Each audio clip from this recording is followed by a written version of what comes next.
Hello, hello. Welcome back to The Elegant Life.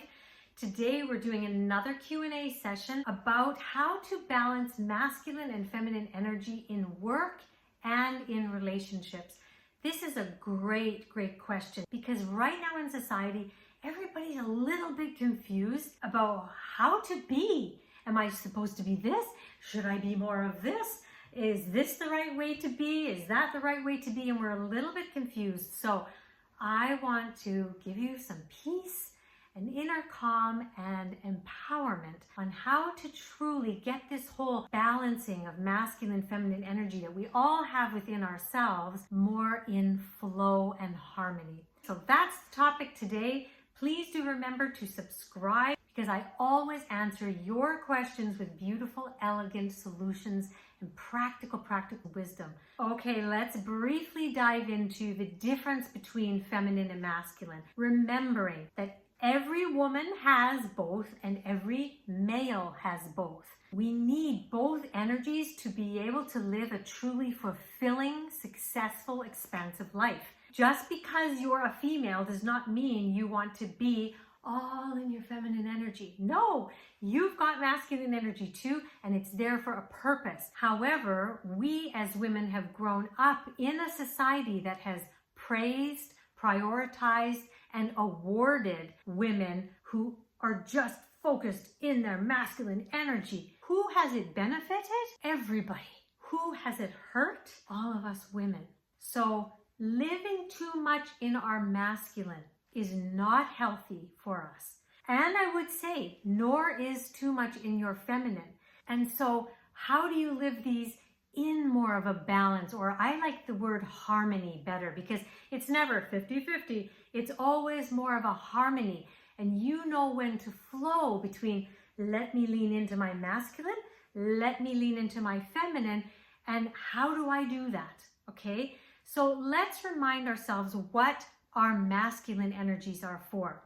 They are the part of us that thinks logically, that solves problems, that are structured, that likes lists, and the part of us that actually executes things. The feminine part of us is the intuitive part of us, the one that receives the ideas, the actions to take. It's the part of us that is able to collaborate with many different people. It's the part of us that is creative. So it comes up with lots of different cool ideas. That is the feminine part of us. It's also the nurturing and the warm side of us. So let's focus first on work. So many women follow me and they are working in a corporate world. And they're like, how do I show up as my feminine there? And I'm like, you don't need to be in your feminine 100% of the time. That's not the way it's supposed to be. But what you do need to do is to be almost 70 to 80% in your feminine. That way, you will go into work and you will be the one who's like leading brainstorming sessions. You'll be putting teams together or suggesting creative ideas because you've had intuitive hits. You'll also be this person that is warm to others and that people will enjoy being around because you really listen to them. So whether you're just an employee or you are the boss, the manager, you will truly make people feel like they are listened to, like there's a real beautiful space. So if we give a little bit of an example, let's say you go into your job and you walk in, hello, hi everybody, you know, your energy is aligned, it's good. You've connected with your body, aligned with your connection to your higher self, and you connect with people immediately, right? That's the feminine. Connecting with your coworkers, chatting about their day, really listening. Then you go into meetings and you sit down. Now you might have to go shifting into my masculine. This is where I need to have strategy. This is where I need to plan what I have to do today. So I'm going to make a list. This is who I need to call. Like this is the more structured, executing, doing part of you. You can do a lot of different things with your masculine. You can chunk your time so that you do certain things at certain times. That's very structured way of organizing your day. That's very masculine. But let's say you go into a meeting Well, the feminine part of you is going to want to really listen to what people are telling you or the rest of the group. You're going to be brainstorming, so collaborating. You're going to be in your creative energy, coming up with these ideas about what you could do. And if you've done your morning routine where you've aligned with your higher self, you've done your Elegant Life journal work, then you will come in with the ability to just close your eyes, or not even have to close your eyes, and say, give me the idea, give me the solution, and you'll receive intuition or the creative solution. And then you're going to shift back into your masculine and say, what's the best way for me to do this? What can you do? This is what I'm good at. Should we meet back at this time? Let's gather again on Tuesday. That's you flowing between the two. But if you don't have a developed feminine, then it's going to be really hard for you to slow down, surrender, listen, and receive intuitive ideas and creative solutions. Do you see what I mean? So this is what I mean at work by flowing between the masculine and the feminine. Being in your masculine is also about setting boundaries and really teaching people how to treat you. And you can do that by knowing your value, knowing your worth, dressing the part. So you can have a structured item, but you can have kind of soft flowing hair. So that's harmony, okay? You can walk confidently with your shoulders back, with a very confident gait. And at the same time, you can win people over with your warmth, your kindness, your compassion, your real attention to what they need as well. So it's a balance between you saying, what do you need? This is what I need from you. How can we manage to get both? You see what I mean? So I hope this gives you a good example of what it means to flow harmoniously between your masculine and feminine. If we move into relationship, this is when women tend to do a whole lot better when they really focus on being in their 80% feminine. Now, why is this? In a relationship, and I'm just literally speaking now between opposite sex partners, you will find in same-sex partners that one person is a little bit more feminine and one is a little bit more masculine. It's because this is just how nature works. There's this yin-yang, up-down, polarities that is usually needed for a successful relationship. But I'm just going to talk about opposite sex partners now. Males, they are most powerful and most fulfilled when they are living in about 80% of their masculine energy. They need this polarity to be able to rise up and be in that masculine energy. So when we are in our feminine energy, we actually are inspiring the men to step up and be in their masculine. So what does that look like? That looks like us really listening when they're coming home and they're sharing issues, okay?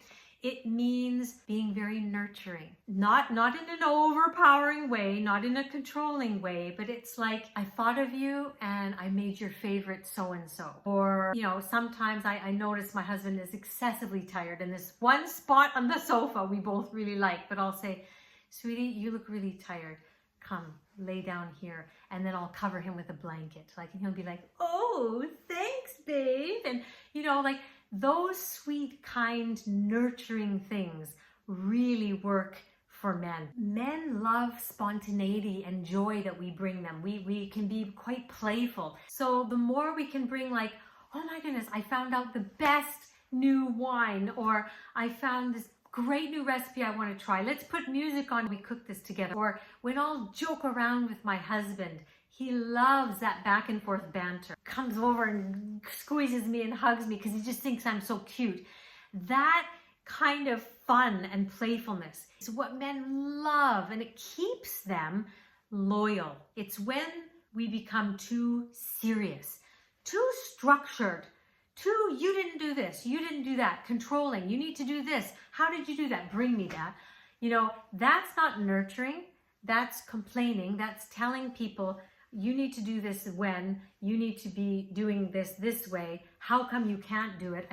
That's not what we call playful and fun. Know that when we are being in our feminine, we inspire the masculine to be loyal, to cherish us, to protect us, to create a safe space for us to be all of who we desire to be and we are created to be in this lifetime.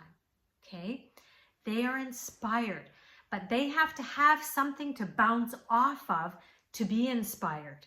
So more times than not, try to be in your feminine, but you cannot just be in your feminine and become a doormat and let everybody walk over you.